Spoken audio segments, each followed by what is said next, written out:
On your feet! Get them going! Good afternoon, good evening, good morning, whatever the case may be. Welcome to Cross Examinations. Today we are doing Rise and Fall Daily Devotional. That'll start in about a half an hour. But until then, we are going to be working on a new series, 13 Atheist Arguments, Part 1. So sorry about the last one, the Christianity on Trial series. That website was a failure, and this time I actually did go through and make sure I could access all 13 arguments. The last one was supposed to be 10 arguments, but I got to the second argument, and then it's like, click to continue, and it didn't go anywhere. So that the 10 arguments from the last atheist site was 2 arguments. So whatever it is, I'll be going through these. And on top of that, this atheist site won an award for the top 30 atheist sites that like every atheist should read. So it's an award-winning atheist argument site that I will be picking apart and rendering useless. Hello, Wrangler. Welcome to the channel. Do like, subscribe, share, stick around. If you're watching on Blacklist Universe, then please click the link up in the pinned chat that says join the fellowship here, and come on over to the other channel, and that's where everyone should be gathering to converse and whatnot. Oh, by the way, oh, where did I put it? I have started uploading afar to Webtoons so that it should be easier for people to see it. Although I know I've shown afar. For those who don't know, afar is my artistic translation of the Bible. It is the wordless. Here it is. Afar is the story of the Gospels told in a comic strip fashion inspired by Calvin and Hobbes, but told essentially without words so that anyone on earth can understand the message without having to understand any particular language. It's a universal story told through the universal language of art. And so we have, you can see, since it's on Webtoons, it's on a top-down scroll. So it scrolls top to bottom.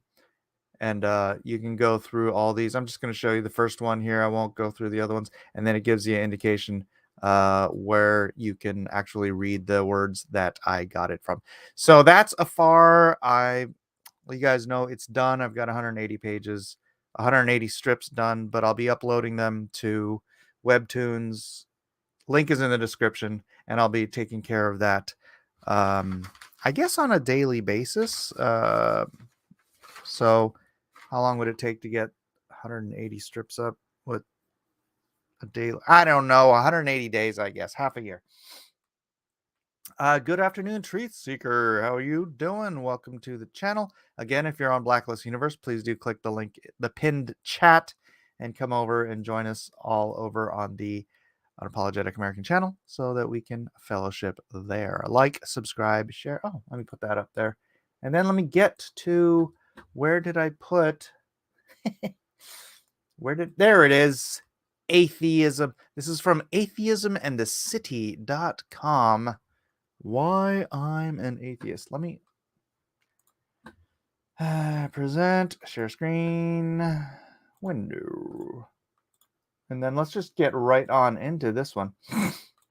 Hey, Amy. What's up, lady? Arlene, what's up? And Victor says, why would an atheist even argue? It's just, I wish there were an afterlife filled with wonderful things. Yeah, I was listening to Jordan Peterson on Russell Brand today talk about that. Oh, never mind. I don't want to sidetrack as soon as I get into this thing. So this is, again, Atheism and the City. Little shout out to that website. It's obviously, here's the award selected as one of the top 30 atheist blogs every atheist must follow. Every atheist must follow this blog so they can learn what to think. Right. Okay. I'm an atheist because. So here is his first. Actually, let's read his preamble. More than 3 years ago, I wrote a post entitled Why I'm an Atheist, where I briefly explained some of the reasons why I don't believe in God. That post, which was long overdue at the time, needs an update. With each passing year, I get much better at understanding the arguments for and against the existence of God. And since that post came out, I've created several new arguments of my own. Rather than write it in essay form, which I did in the original post, I'll instead outline the main reasons and arguments briefly, one by one. So here we go. I am an atheist because. All right, I'm going to. I'm not going to read the whole thing and then go through it. I'm gonna parse it as we go and try to get this done within the first half hour of the show so we can move on to the Bible study. But let me juice up with a little bit of coffee. And here we go. So, one, the traditional notion of God isn't coherent. Is it coherent? I think it's pronounced either way. In order to even consider the possibility that a God exists, we first need a coherent concept of God. The traditional notion of God in classical theism is that of a timeless, changeless, immaterial mind who also must be infinitely good, infinitely wise, and can do anything logically possible. I think that's fair. However, he tends to use things like, okay, he says changeless. The term is immutable. Immutable means he doesn't change. His character doesn't change. In other words, it's impossible for him to be hypocritical, right? It's not that he cannot function or move or act, which is what he wants to redefine immutable as, which becomes his entire thesis here. There are some variations of this concept, but almost all traditional or classical theistic gods have these basic characteristics. The problem is that a timeless, changeless being, by definition, cannot do anything. It's necessarily causally impotent and non-functional. Again, I already covered this. Change requires time, and time requires change. This is logically certain. And to create something, one must do something. Doing requires a change, regardless of whether that change is mental or physical. A being that cannot do anything cannot be omnipotent. As a result, the traditional notion of God is self-contradictory. Again, his argumentation is conflating immutable characteristics for immutable as in cast in stone. Immutable means non hypocritical. His characteristics, his character and his logic, whatever you want to phrase it, his being cannot change or alter in its steadfastness. It is not a permanent being of stasis. This is a very, very strange understanding of an immutable character that I've never heard before. I think this guy pulled it out of his butt because I've never heard anyone ever say or think in any theistic or atheistic argument. This is the first time I've ever heard this argument because it's clearly nonsensical that a god cannot act, otherwise he changes. No, that's immutable characteristic. It is not it's not cast in stone. I don't know how else to say it. It's so nonsensical that it begs the question, why is this a top 30 blog? I mean, he must have other better stuff in here, but this is the crux of his argument in this particular chapter. So maybe I could just dismiss this argument and move on to number 2, and this will be a much shorter shorter argument than I thought. The theist's only resort here is special pleading. That's why I like to get all theists to agree beforehand that God is not beyond logic. That is, God cannot do the logically impossible or be logically impossible. Once a theist agrees with this, they've cut themselves off from special pleading as an option. Some theists think God is atemporal before creating the universe and temporal after creating the universe. But this isn't logically possible. To exist timelessly and then suddenly jolt yourself into time of your own will, because your will was timeless and frozen. It couldn't change into the state to want to change. God is not, okay, God is timeless in the sense that God is outside of the creation of time. Time is a physical attribute to the created universe. It's a dimension. It's the fourth dimension. Height, width, length, time. It's the fourth knowable dimension. The other 6 or 7 unknowable dimensions are, first of all, Maimonides discovered those in the 12th century by a reading of Genesis, but then string theory also discovered these unknowable dimensions that are only understood through mathematics, essentially. But God is outside of all of that because he created time. So therefore what? Because he created time, he can't intercede in time? I don't understand that. I don't understand. It's like God, it's like, look, if I create a thing and I'm outside of it, I can see it. I have it all laid out in front of me, right? From the beginning to the end. Say it's a page of artwork or a comic book, a whole comic book, whatever, a graphic novel. And I can see it from beginning to the end. If I want to make a change here, but the change I want to make here, sorry, you can't see my fingers. The change I want to make here necessitates that I change a series of events here. I'm outside of my creation. So all I have to do is change this here, and the creation is not God.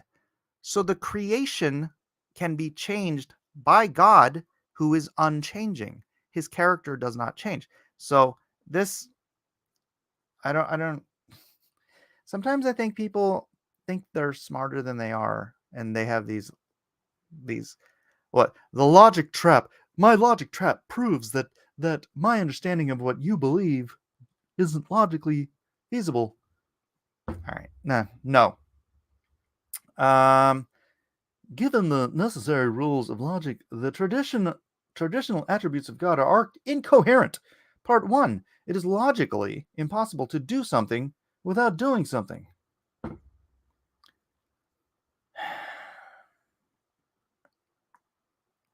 I guess he thinks that sounds smart. Part 2. Can somebody send me a smart atheist argument, please? I'm on number 1 and it's already tedious. Part 2. It is logically impossible to do something without change. Yeah, no kidding. Part 3. It is logically impossible for change to exist without time. Part C. As such, wait, part 1, part 2, part 3, and then C. What is A and B? Where's A and B that he gets to see? As such, a timeless, changeless being cannot do anything. Again, that's stupid. God is outside of time. When Jesus enters into time as a human being, he is then subject to time. But if God wants to intercede in time, that's his will, because he is omnipotent and outside of time. But because he's omnipotent, he has the power to intercede in time. He doesn't change his character ever. I am that I am. That's his name, and the statement in and of itself is category. It like expands that he is not, he wasn't, and he won't be. Although I am, I was, I will be, whatever. from our perspective, he says, I am that I am, because he is omnipresent. I am. If he was, when he was, I am. When he will be, I am. From his perspective, he is. I am at all times, because he's outside of time. Does that make sense? Or am I feel like maybe I'm trying to express something that I understand, but my language isn't. Maybe that's what he's trying to do. He's got something in his brain and he thinks it's really smart, but he's having a hard time articulating it in a way that doesn't just sound silly. Changeless does not mean he cannot do things. He's not impotent. He's omnipotent, omnipotent. The failure of theists to come up with coherent description of God is enough by itself to warrant atheism, but there's many more reasons to think no God exists. Okay. I'm sorry. Is there an atheist in the house? Oh, what the heck? Why can't I zoom out of this? I'm like locked into my screen here. What in the heck? Hold on a second. I need to okay, why can't I zoom out of my expanded screen? Uh-oh. Oh, here we go. I found it. Okay, let's get to the chat. Sorry, I've had the screen full screen so I could read it before. And atheism in the city. What did I just do? Did I click on something? Okay. Let's see if there's anybody in the chat who might better explain atheism than this. Here we go. Oh, by the way, if you're on Blacklist Universe again, please do click the pinned chat and join us in the fellowship on the other channel. Thank you. It says join the fellowship here. That's the pinned chat. Grant says the rules don't apply to God. He makes the rules. And hello, Grant. And hello, Dark Admiral March Hare. Welcome back. Everybody's saying hello to everybody else. Victor says, okay, let's say the devil took over. Would you change allegiances? All right. Chuck Keyworth, hello. Welcome to the channel. Amazing brainlet. Doesn't realize God isn't subject to time because he's God. 2 + 2 = 4. Right? I don't... I honestly... I just want a good argument. Because I don't want to sit here and sound like I'm belittling the guy, but it's just such a bad argument. Obviously, it's on bad faith, or as an atheist might say, no faith. But him reinterpreting immutable to mean that God is incapable of action it is such a stretch, and is such a... At least it's new. I've heard the same atheist arguments for 30 years, and at least this version of an argument is something I haven't heard before. So God cannot do anything because he's God. Okay. If that's the way you want to stretch the word immutable. Immutable doesn't mean that, okay? Okay. Amy says it is possible for something to exist outside of the time dimension they create. Sure, managing timers is 70% of active game development. Hey, Arlene's back. She can chat. Truth Seeker says maybe they gave an award to a troll, which makes him a genius. That's the only thing that makes sense to me. I don't know. Maybe his other arguments are better, and maybe he's hung up on his own definition of words. So he hears a Christian or a whoever, a theist, say that God is immutable. He thinks that means unchangeable in every aspect. But when you're talking about immutable, you are talking about the character of God. God does not change. God is the same today, tomorrow, and forever. That doesn't mean he's a statue that doesn't move. It means his character does not deny itself. His character is not hypocritical. He cannot say one day that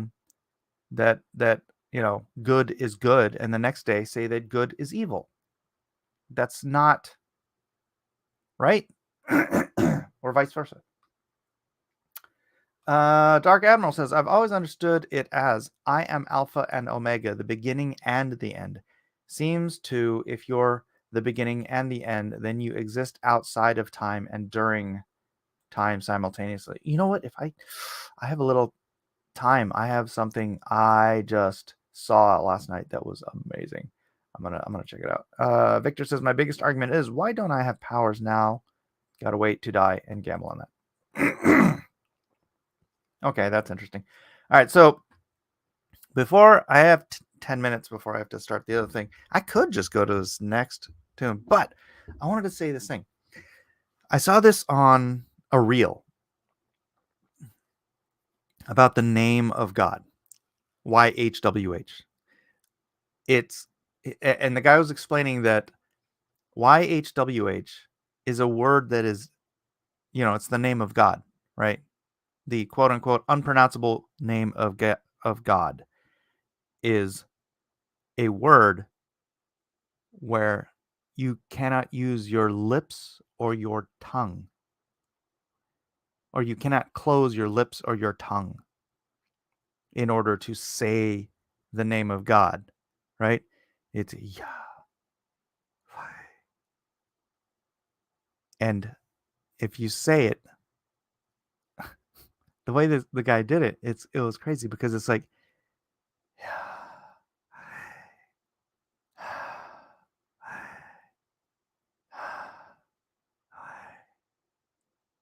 Yahweh is breathing. It's the first word you say when you're born, and it's the last word you say when you die. And it was I never even thought about that. But yeah, you're born with the word, the name of God in your mouth. The breath that went into the clay, the afar, was Yahweh. I thought that was cool. Okay, so really, isn't your mom she created really your God? Victor, don't say silly things. Now I'm challenging everything you believe in. No. The same way you can take a seed and it's dead and it does nothing, right? But if you plant it in the ground and you add water to it, it becomes a plant. Does that make you the creator of that plant? No. Man has a seed, or woman has a seed. Man has the fertilization of that seed. It's the same thing. You're watering a seed. You're watering a seed, but you didn't create the seed. You didn't give the seed growth. You are simply a human farmer. All right, let's try number 2. Maybe I'll get through this one quick. Since the universe is eternal, no God could not have created it. Since the universe is eternal, no God could not. That's a double negative. No, God could not have created it. Oh, maybe he's missing a comma. Okay, so since the universe is eternal, comma, no, comma, God could not have created it. This guy's not very good at grammar. All right, let's see. Since God is considered the creator, all right, I'm gonna blow this up again so I can read it. The creator and sustainer of the universe, it's helpful to point out that the universe doesn't need a creator or sustainer because it's eternal. This was the scientific consensus prior to the Big Bang theory, wherein who was it? Doppler? Who was it that created Big Bang theory? But the Big Bang theory noticed that due to redshift, which is where you can measure how far and how fast, not how far. Is it how far too? But the direction of stars are going, basically. They discovered that all of the stars in the known universe are expanding away from each other. Which means if you run the clock backwards, all of the stars in the universe are heading towards a central point, a singularity of nothing. Well, they say it was like all the mass and matter in the universe was collected in a speck the size of the head of a pin. Because that's how the math works, right? So they said when they discovered the Big Bang Theory based on math, there is a beginning into the universe. That universe is no longer infinite.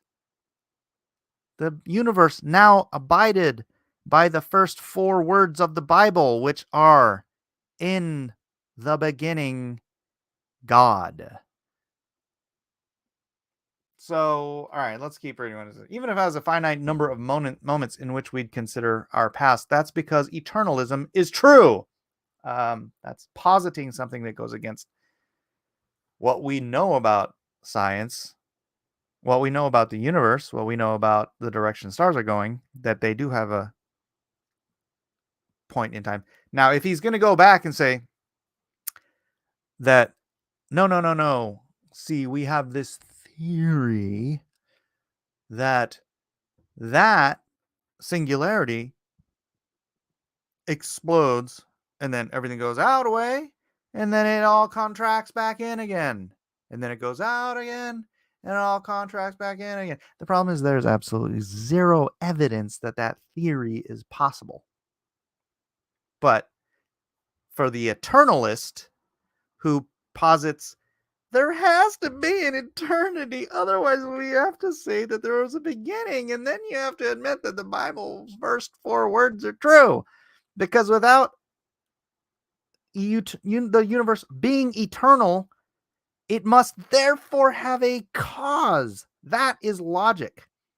Something has to have caused the universe, and that cause has to be outside of the universe. It has to be an uncaused cause. Damn it. We have to call that God. I mean, technically, you don't have to call it God. You can just call it the great big giant head. You can call it an alien species out that exists outside of. I don't care what you want to call it.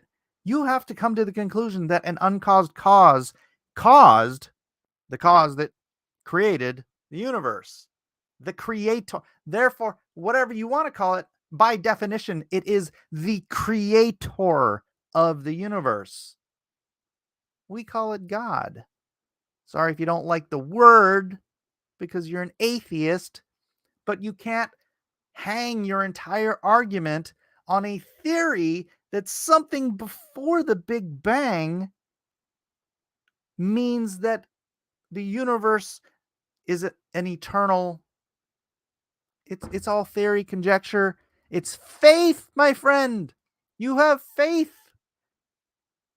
A much greater faith than any Christian has.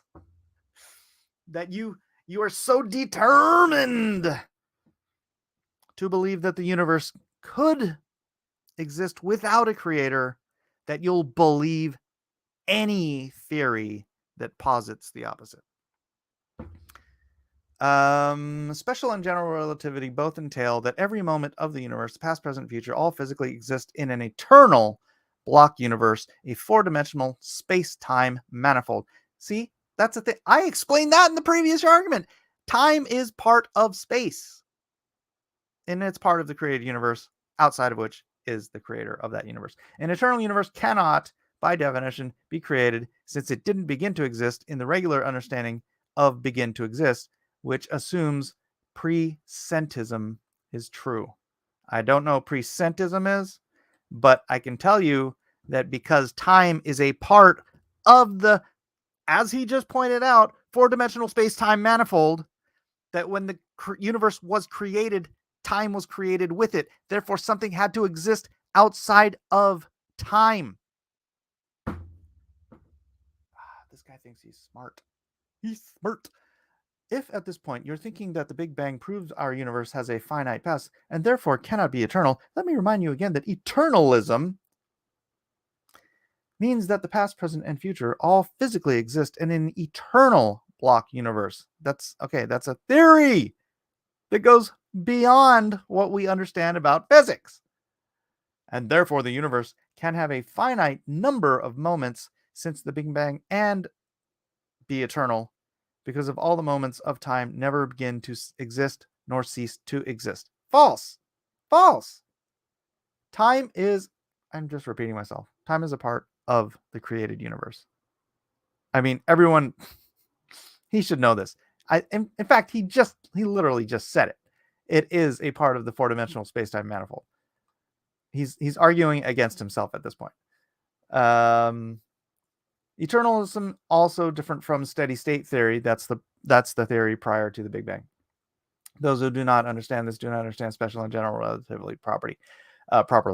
Now it would be foolish of me to make such grand claims without providing any evidence why eternalism is true. That would be making a faith claim, and you did, like the religious do, which you are. Well, I've written several arguments for why eternalism is true, perhaps more than any other blogger online. So desperate am I to have an eternal universe so that I can excuse why the universe has a cause and therefore a creator. I've written a bunch of arguments for it. All right. Clearly, I understood his arguments before he made them. So I'm going to go ahead and back out of this because we are at 32 minutes and I do have to start the daily devotional. But first, let's see if anybody in the chat had anything enlightening to say. How far up should I be? About 10 minutes. No. Amy says, I can't think of any scientist in the modern era claiming the universe is eternal. Oh, this guy does. He also believes that God can't change because he's a big old statue or something. Almost how the continents were formed. Supposedly they were all one landmass originally. Well, they do fit together like a puzzle. All right. Their faith in math is impressive. There, correcting yourself. Very good. Greetings, Everlay Music. Interesting perspective on that, March. Isn't that for there to be motion that there has to be an action of an outside force? Hence, God spoke. You mean for the immutable, for every action there's an equal and opposite reaction.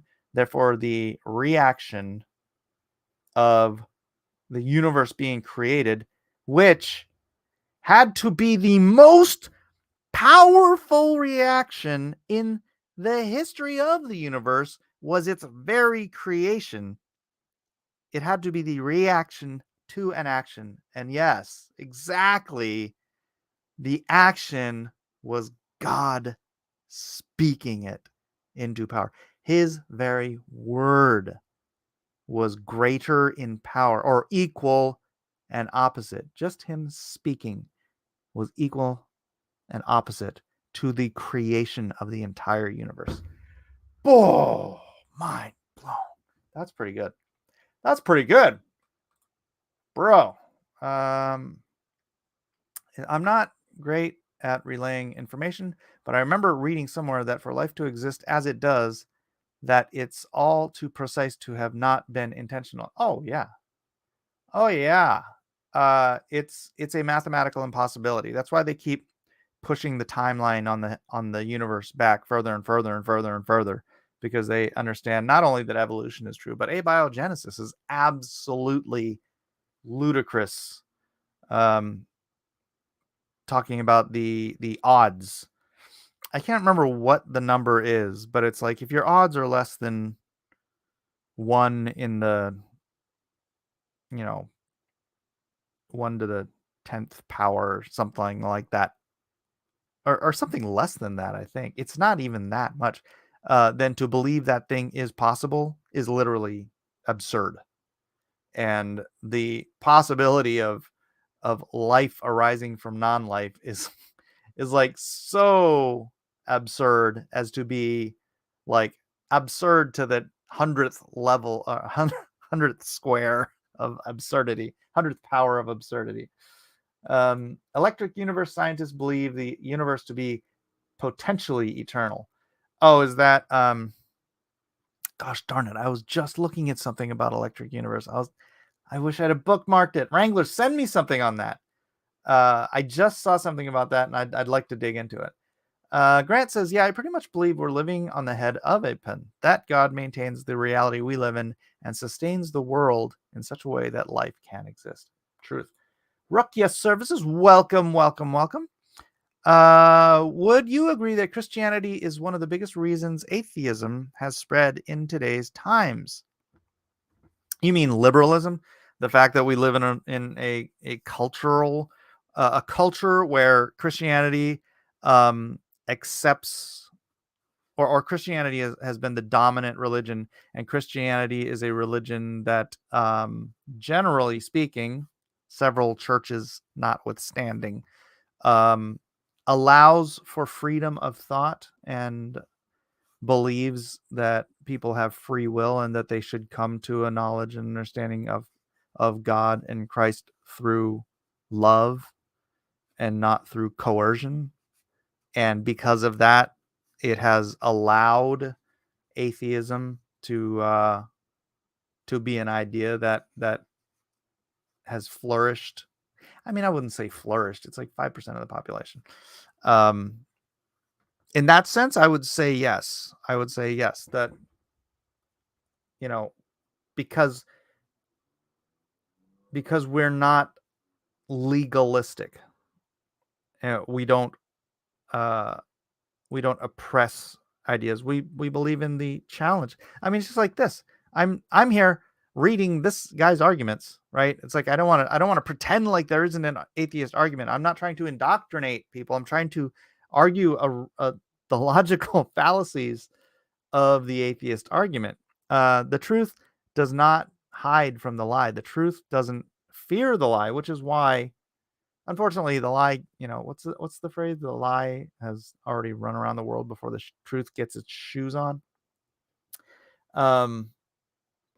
But the truth should never be afraid of challenge, of lies, of untruths, right? So, I mean, that's how you can tell which side knows they're lying. It's the side that's trying to shut everybody up, right? You're not allowed to speak up against this. And that's why, really, classical liberalism in a Christian country has allowed atheism to even have a voice.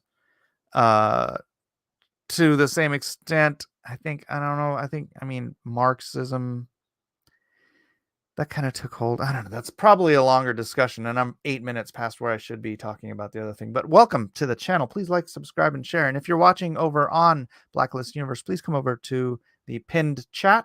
The fellowship's over there, and we could. Arlene says she wouldn't agree to that. Well, I think from the perspective I mentioned, it's in part true. I've turned my brain into knots trying to comprehend what it be like outside of space-time. I would not want God's job. That is way too much responsibility. Well, you'd have to be omnipotent, I believe, in order to do the job of God, right? Evelay says, corruption in Christian institutions? Yeah, a bit, but not the faith. Indeed. Corruption drove me to denial for a few years. Yes. Here's the problem with Christianity. Christians are human, which means that some Christians are not what they say they are, frankly. Some Christians are going to be led astray. Some Christians are going to do bad things. And that doesn't bode poorly on Christ himself, because that's how you judge a Christian. How well does he follow the words and will of Christ? And if he doesn't, that doesn't mean Christianity is bad. It just means that Christian is bad.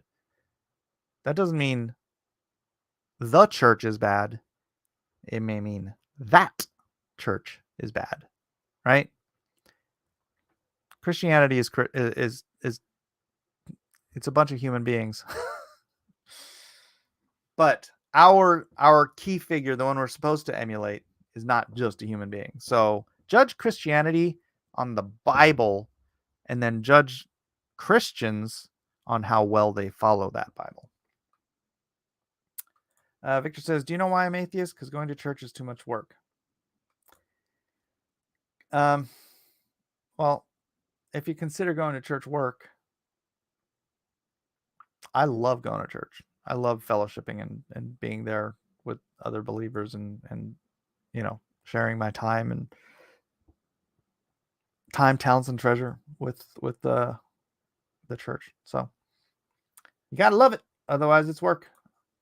Rukia says, know that people choose to reject God due to illogical beliefs like the Trinity. Oh boy, I don't have time for the Trinity argument. Or statements like 100% human and 100% God. Oh my gosh. I seriously, we're 41 minutes and I'm supposed to start this 10 minutes ago. But maybe drop those in the comments after the fact, and we'll get into it. Oh my gosh, there's so many comments. Please, yeah, if you have other I don't care if atheists don't believe in God, they're allowed to be wrong. True. Everyone's allowed to be wrong. Until the thing you're allowed to be wrong on ends you up in jail, but that's a totally different story. Anyways, we need to get to the story. If you have questions and comments I didn't get to, I do apologize, but please do leave them in the comment section. I do tend to answer all of the comments in the comment section. Rise and Fall, we are in today, 2 Samuel chapter 11. Present screen, and let's get into it. One little sip first, and we'll go.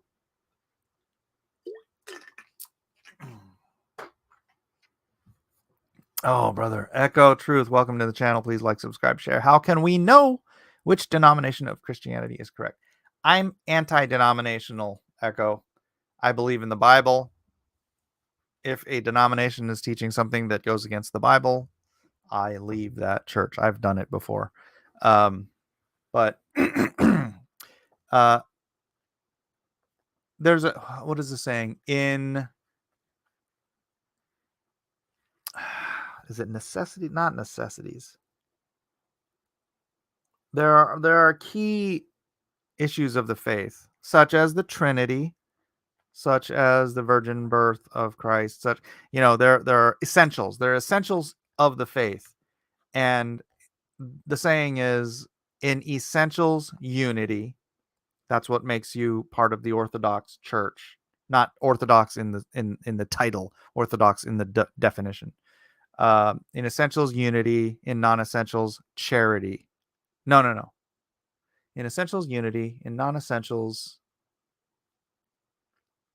not sympathy,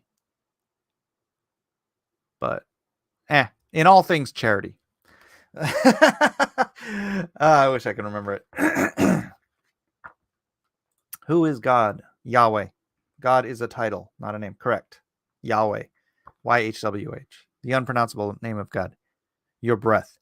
Yahweh. Yahweh is God. Is the name of God. All right. 2 Samuel chapter 11. We are in week 9. Week 9, ladies and gentlemen. We have 3 weeks left, and that is it. God is watching. David had an acute awareness of God's presence and active participation in the lives of men. He believes a person's choices, whether good or bad, would elicit a response from God. In turn, he often forsook opportunities to take matters into his own hands. Instead, he trusted God to judge, assign guilt or innocence, and then reward or punish accordingly. He recoiled at the thought of being guilty before God or finding himself on the receiving end of his chastisement. Consider a few examples. David does not kill Saul when given the opportunity. This is example number 1. But instead cuts a piece of his robe to prove his point. Even this tiny misstep does not sit right with him. David's conscience began bothering him, so he said to his men, "The Lord knows I shouldn't have done that." Later in the chapter, he confronts Saul, saying, "May the Lord judge between us. Perhaps the Lord will punish you for what you are trying to do to me, but I will never harm you. May the Lord therefore judge which of us is right and punish the guilty one. He is my advocate. Number 2, Abigail. Nabal's wife stops David from retaliating, an act of vengeance that would have shifted David's standing from innocence to guilt, and wisely counsels, don't let this be a blemish on your record. Oh my gosh. I started reading the book before I started reading Samuel. Damn it, let me finish this up, and then I'm going to read Samuel. No, that's out of order.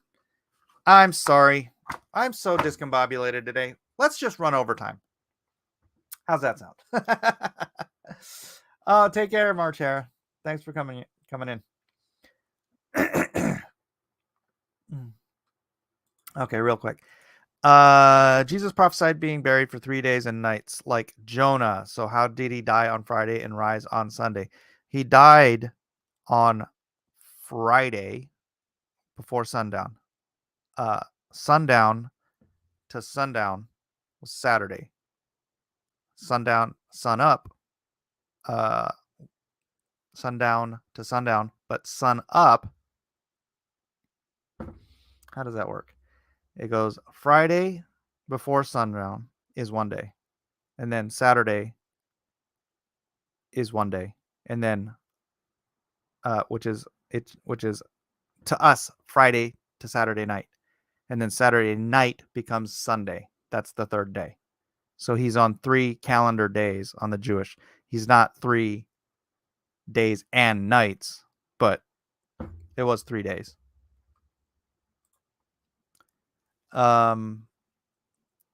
Yeah, the Jewish day starts at sundown, in case you didn't know, not sun up. That's why the Sabbath starts at when the sun goes down. He said 3 days and 3 nights. Well, he was referring to Jonah being 3 days and 3 nights, right? But it was 3 days. He rose on the 3rd day. That's right. Okay. 2 Samuel chapter 11. And it came to pass after the year was expired that the time when kings go forth to battle, that David sent Joab and his servants with him and all Israel, but they destroyed the children of Ammon and besieged Rabbah. But David tarried still at Jerusalem. And it came to pass in an evening tide that David arose from off his bed and walked upon the roof of the king's house. And from the roof he saw a woman washing herself. And the woman was very beautiful to look upon. And David sent and inquired after the woman. And one said, Is not this Bathsheba, the daughter of Eliam, the wife of Uriah the Hittite? And David sent messengers and took her, and she came in unto him. And he lay with her, for she was purified from her uncleanness, and she returned unto her house. And the woman conceived, and sent and told David, and said, I am with child. And David sent to Joab, saying, Send me Uriah the Hittite. And Joab sent Uriah to David. And when Uriah was come unto him, David demanded of him how Joab did, and how the people did, and how the war prospered.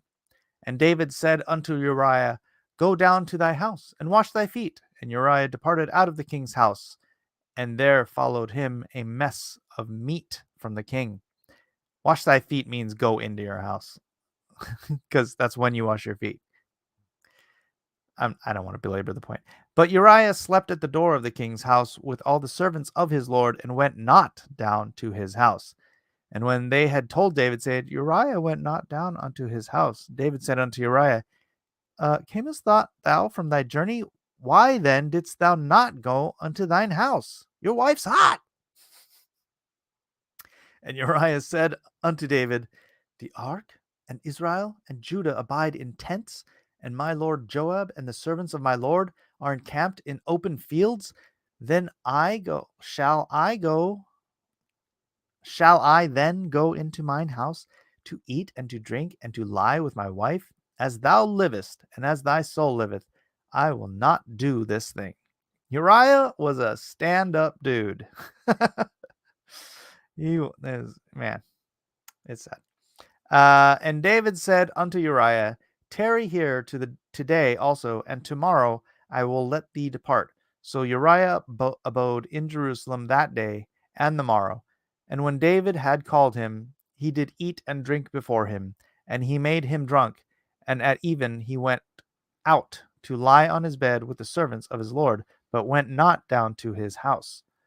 And it came to pass in the morning that David wrote a letter to Joab, and sent it by the hand of Uriah. And he wrote in the letter, saying, Set ye Uriah in the forefront of the hottest battle, and retire ye from him, that he may be smitten and die. And it came to pass, when Joab observed the city, that he assigned Uriah unto a place where he knew that the valiant men were. This is some pretty dirty dog stuff on David's part, as you all know.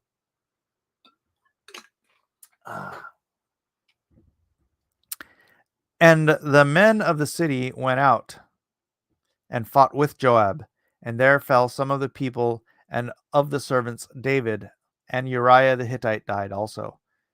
Then Joab sent and told David all things concerning the war, and charged the messenger, saying, When thou hast made an end of telling the matters of the war unto the king, and if so be that the king's wrath arise, and he say unto thee, Wherefore approacheth ye so nigh unto the city when ye did fight? Know ye not that they should shoot from the wall? Who smote Abimelech the son of Jerubesheth, and did not a woman cast a piece of millstone upon him from the wall, that he died on Thebaz? Why went ye nigh the wall? Then thou say, Thy servant Uriah the Hittite is dead also.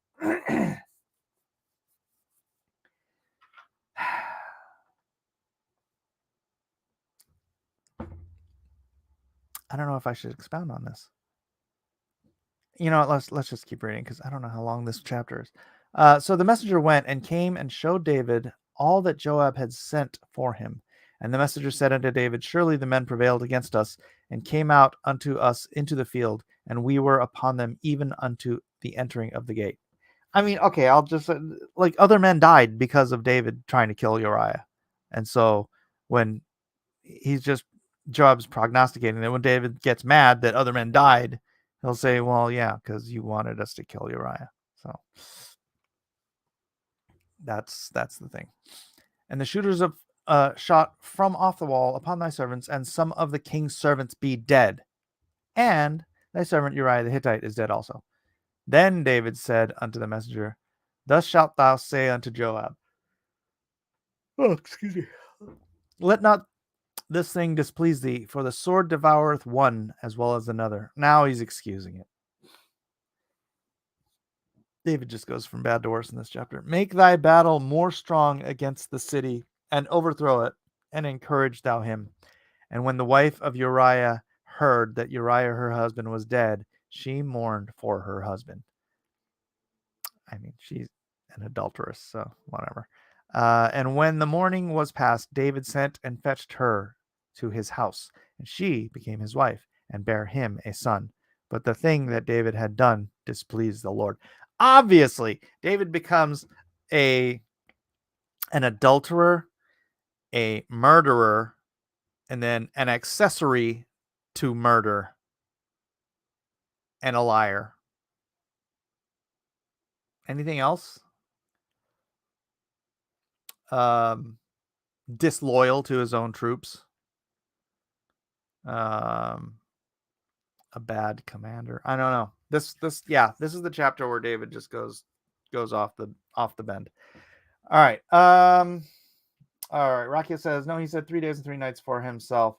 For as Jonas was 3 days and 3 nights in the whale's belly, so shall the Son of Man be 3 days and 3 nights in the heart of the earth. Matthew 12:40. Matthew 12:40. Sorry about the 12:40. Oh, I'm sorry. Matthew 12:40. Oh, this is Matthew 1:40. Why did that go to 14? And actually, I'm trying to look on Blue Letter Bible, not that. Jeez, what am I doing? Blue Letter Bible. Matthew 12:40.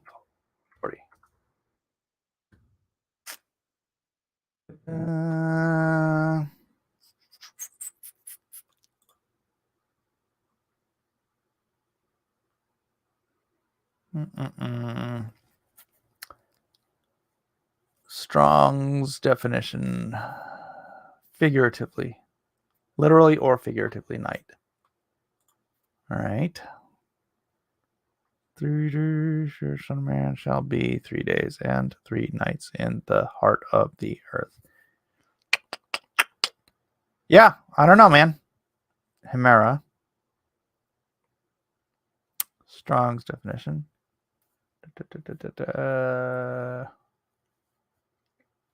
Literally the time space between dawn and dark. So day, basically. Yeah, I don't know. You got me, man. I don't know.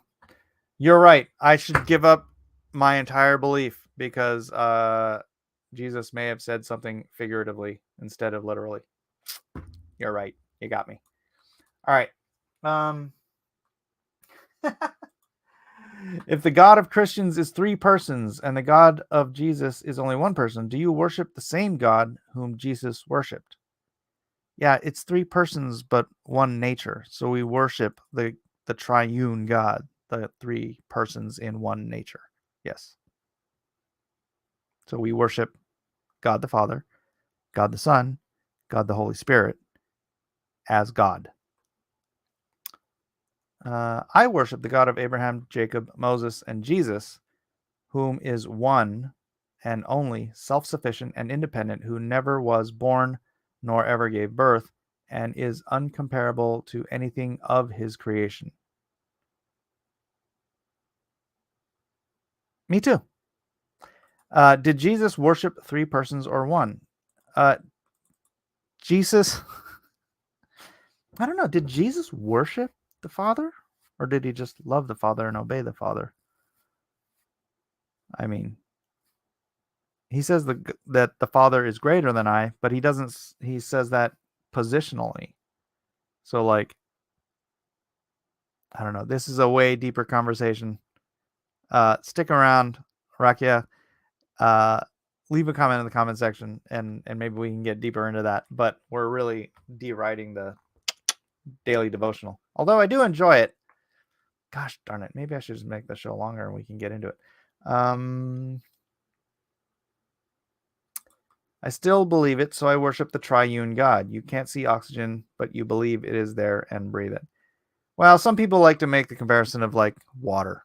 Is water ice? Is water gas? Or is water liquid? Yes. It is. Jeff Potts points out, I and the Father are one. That's right.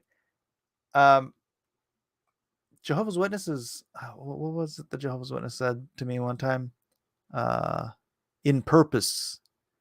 Like she added to the scripture. And I was like, you're adding to the scripture. Jesus died Friday and didn't appear to the disciples until Sunday night, Sunday morning. He hadn't finished redeeming man yet. Yeah, but he'd appeared to the Marys. So, yeah, Amy. No, I mean it's. I know you're trying to make excuses or explanations, but it's literally. I mean, it is 3 days on the calendar, but it's not 72 hours, right? Not so. But the word for night means literally or figuratively. So I don't know. The word day just means day. He was there in the day on the first day, there in the day on the second day, and there in the day on the third day. But he was not there for 3 nights. But it is kind of weird that the word night can mean figuratively, but the word day cannot mean figuratively. So he was there for 3 days. Literally, he was there for 3 nights. Figuratively, I don't know how that works either. But I'm not gonna hinge my entire faith on that. Jesus did worship the Father in the same manner Muslims do. Oh, are you a Muslim? Going a little farther, he fell with his face to the ground and prayed, "My Father, if it is possible, may this cup be taken from me, yet not as I will, as your will." Yeah, I know. Okay, I got to finish this devotional. Please, yeah. You know what? Join the Discord. Join the Discord. The link is in the description, or somebody can pop it in the chat, and then we can continue this conversation. Because this going back and forth is derailing my stream, and I'm really easily derailed. So it's. I appreciate you being here and asking, Rekia, but it's the wrong time. So yeah, join the Discord. We can have this conversation in there. That'd be great. All right. I did the Abigail part. Number 3, David relinquishes another opportunity to kill Saul, saying, "Don't kill him, for who can remain innocent after attacking the Lord's anointed one? Surely the Lord will strike Saul down someday, or he will die of old age or in battle." Later he adds, "The Lord gives his own reward for doing good and for being loyal, and I refused to kill you." You get the idea. David trusted God to do what needed to be done according to his judgment and timing. In the meantime, he made sure to obey and steer clear of any incriminating missteps along the way until 2 Samuel 11. The whole chapter reads like a horrible soap opera as God silently watches David pile up his sins one after another. How did he forget to account for God? How did he lose sight of the thing he knew so well, that God is a present and active participant in the lives of men? David scurries around conniving, manipulating, and plotting like he is moving pieces on a chessboard till the chapter ends with one bone-chilling statement: "But the Lord was displeased with what David had done." Sorry. This all started because, as Uriah points out, everyone is at the battle. Where's David? Up until this point, David always went out with his army, with his people, with Joab, with his mighty men. He always went out to fight with his people. And this time, David's like, "Meh, you guys go. I'm going to wash my hair." And then he sees Bathsheba. He's dawdling around the castle, or the temple, not the temple, his mansion, his house. And he's got a pretty good view of Uriah's wife. You know what I'm saying?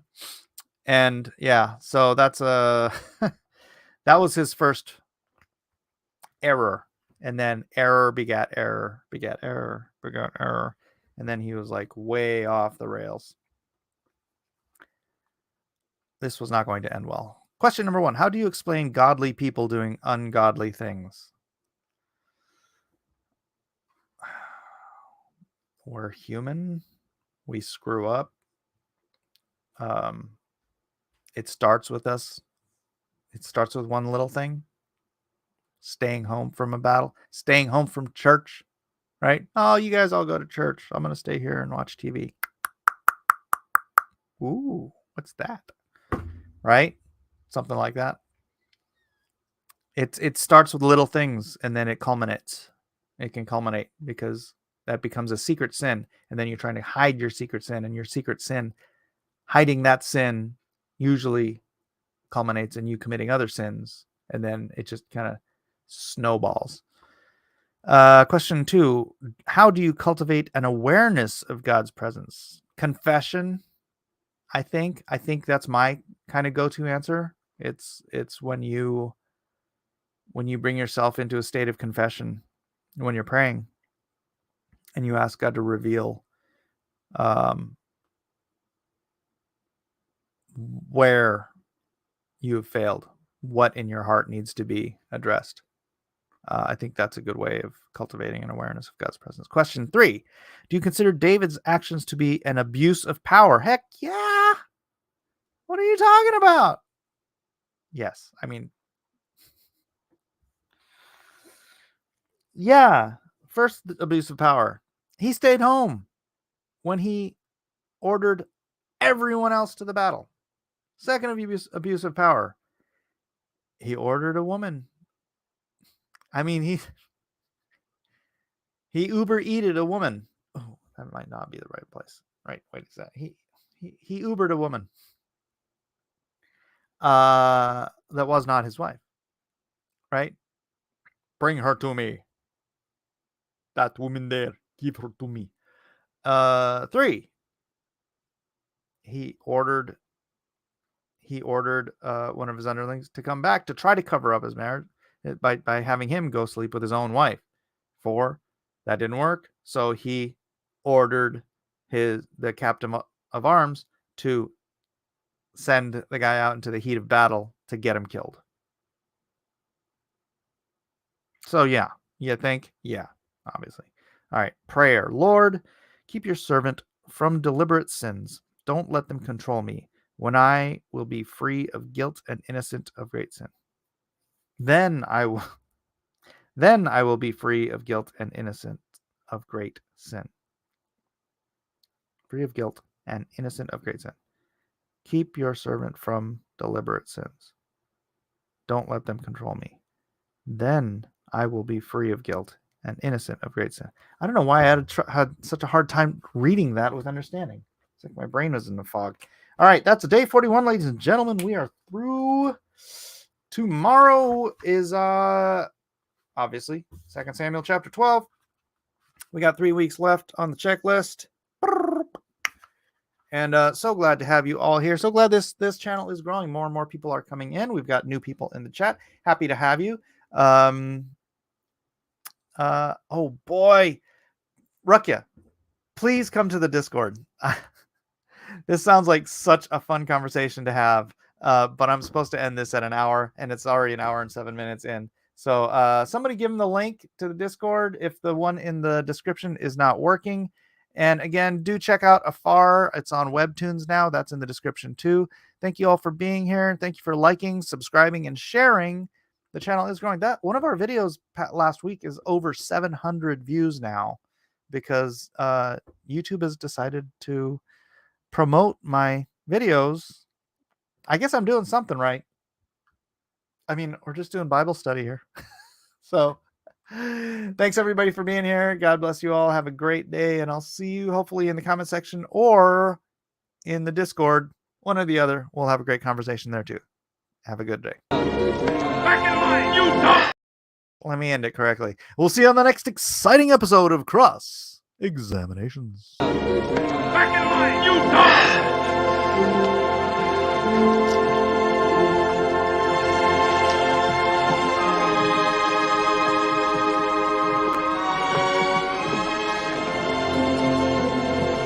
On your feet! Get them going!